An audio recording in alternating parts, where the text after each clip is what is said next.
PSBB sekarang bisa dikatakan belum efektif sesuai apa yang diharapkan karena masih banyak ketentuan-ketentuan yang ada di dalamnya belum terinternalisasi dan belum dipahami sepenuhnya oleh masyarakat untuk dilaksanakan. Ada beberapa faktor yang membuat mengapa PSBB sekarang ini bisa dikatakan tidak efektif dijalankan sesuai dengan apa yang diharapkan. Pertama, satu, ada tekanan secara struktur.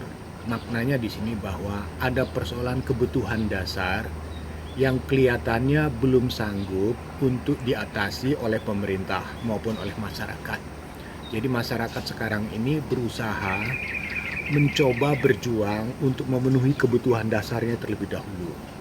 Kalau PSBB ini didukung oleh kebijakan bantuan sosial yang efektif, tepat sasaran, dan sesuai apa yang diharapkan oleh masyarakat, itu kemungkinan akan membawa efek bagi masyarakat untuk dikendalikan. Dalam arti apa? Mereka tidak akan kemana-mana. Jadi instrumen PSBB ini harusnya juga diikuti oleh kebijakan di tingkat masing-masing wilayah untuk membackup dari sisi kebutuhan sosial ekonominya. Karena PSBB ini sebetulnya terkait lebih banyak pada persoalan bagaimana perjuangan masyarakat taat aturan kalau mereka aman secara ekonomi dan secara sosialnya. Jadi apa yang harus dilakukan dengan kebijakan PSBB ini yang harus diperkuat? Pertama, satu, disarankan harus ada instrumen pelaksanaan kebijakan itu yang didukung dengan penempatan petugas, ketegasan aturan dalam pelaksanaannya, sehingga semua bentuk-bentuk penyimpangan, pelanggaran itu bisa ditegakkan.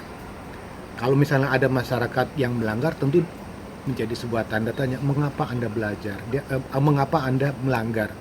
Pasti akan bertanya, karena saya belum mampu memenuhi kebutuhan dasar.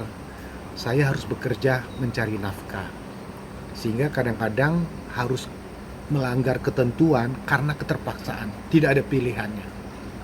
Nah, yang kedua, di tingkat pemerintah daerah harus kuat kebijakan-kebijakan yang langsung menyentuh kepada upaya pemenuhan kebutuhan dasar masyarakat, sehingga dengan demikian bisa membackup dari sisi ketegasan aturan, kemudian di backup dari sisi pengamanan secara ekonominya. Baru yang ketiga yang perlu kita perbaiki dari PSBB ini adalah bagaimana instrumen aturan ini betul-betul bisa terinternalisasi dilaksanakan. Maka fungsi utama adalah penguatan kelembagaannya. Kelembagaannya bukan artinya dari pemerintah saja, tapi juga kelembagaan dalam arti yang dikelola dan dibuat oleh masyarakat. Jadi fungsi-fungsi RT, RW, organisasi pemuda, organisasi masyarakatnya bisa membangun upaya pengamanan dan pemberlakuan PSBB itu di tingkat lingkungan masing-masing. Jadi tidak harus dengan aparat. Nah, disinilah sebetulnya peran dari kelembagaan masyarakat menjadi sangat penting dalam membuat aturan-aturan apa yang boleh, apa yang tidak di tingkat lingkungan mereka sendiri.